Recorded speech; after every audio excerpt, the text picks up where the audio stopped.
presented by Nollywood Music.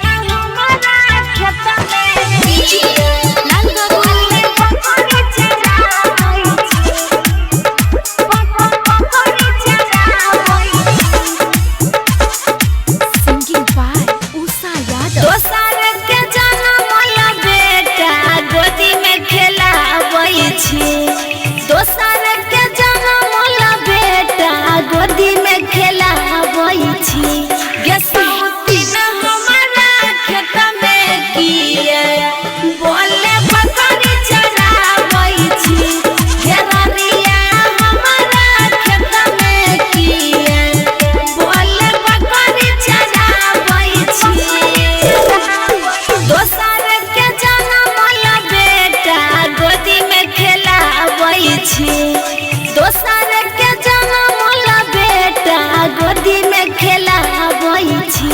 गे सूती न हमारा खेत में किए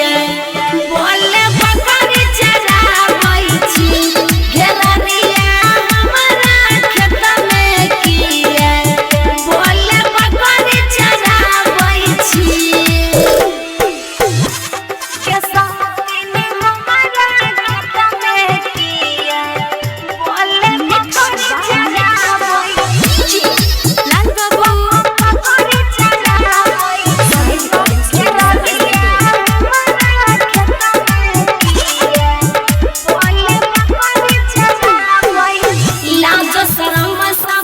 घोर के एक झूला कोई छी के अपना छोड़ के हे गई लाजो शरम सब पी गेल घोर के एक झूला कोई छी के अपना छोड़ के दोसर कमैला कपर किए खूबे अगरा आबै छी दोसर कमैला कपर किए खूबे अगरा आबै छी गे सूती न हमारा खेत में किए बोले बकरी चराबै छी गे भछिया हमारा खेत में किए बोले बकरी चराबै छी गे सूती न हमारा खेत में किए बोले बकरी चराबै छी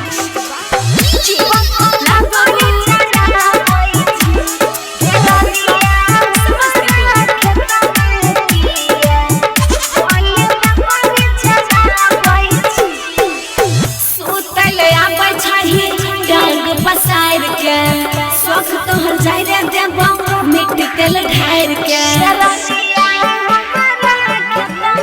सुने ना सुतल आबै छही रंग पसार के शौक तोहर जाय रे देबो मिट्टी तेल ढार के राइटर आज पवन मस रोज मिले आबै छी